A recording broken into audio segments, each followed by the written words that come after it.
নিত্যপণ্যের দামের তাপে হাত পুড়ছে ক্রেতার। প্রতিদিনই বাড়ছে কোনো না কোনো পণ্যের দাম। এই যেমন গত সপ্তাহে 180 টাকা বিক্রি হওয়া ব্রয়লারের দাম ঠেকেছে 210 থেকে 220 টাকায়, আর 280 টাকা কেজি সোনালী মুরগি এ সপ্তাহে কিনতে গুনতে হচ্ছে 310 থেকে 320 টাকা।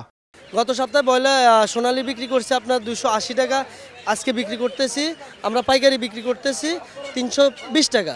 আর গত সপ্তাহে বিক্রি করলাম ব্রয়লার 180 টাকা, আজকে বিক্রি করতেছি 220 টাকায়। আমনের মৌসুমে চালের দাম না কমে উল্টো বেড়ে চলেছে সপ্তাহ ব্যবধানে। বিক্রেতারা বলছেন, চলতি মাসের শুরু থেকে ঊর্ধ্বমুখী থাকা চালের বাজারে গেল 7 দিনে দাম বেড়েছে কেজিতে 5 টাকা পর্যন্ত। ধানের দাম বৃদ্ধির যুক্তিতে মিলাররা চালের দাম বাড়াচ্ছেন বলে জানান পাইকাররা। সবগুলা চালের দামে বেশি, তো এটা বেশির একমাত্র কারণ হচ্ছে যে বড় বড় কর্পোরেট কোম্পানিগুলো আছে আর বড় বড় মেলার যারা আছে ওরা সিন্ডিকেট করে কিন্তু চালের দামটা বাড়াইছে।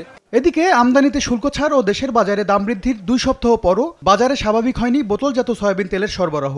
আর চাহিদা মতো খোলা সয়াবিন তেলের জোগান না থাকায় প্রতি লিটার কেনাবেচা চলছে নির্ধারিত দামের চেয়ে 2 থেকে 3 টাকা বেশিতে। সরবরাহটা আগে আমরা যেভাবে পাবো এখনো ওটা এতটা স্বাভাবিক হয় না, কিন্তু আশা করি হয়তো আস্তে আস্তে অনেকটাংশে স্বাভাবিক হবে।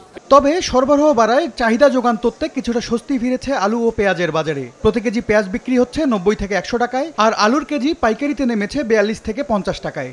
আলুর দাম কমে যেতেছে আস্তে আস্তে, আরো কমবে। দেশি পেঁয়াজ আমি যেটা ব্যস্ত আছি এটা 7,000 টাকা মন আছিল আগে, এখন বর্তমানে 25-2600 টাকা মন হয়েছে।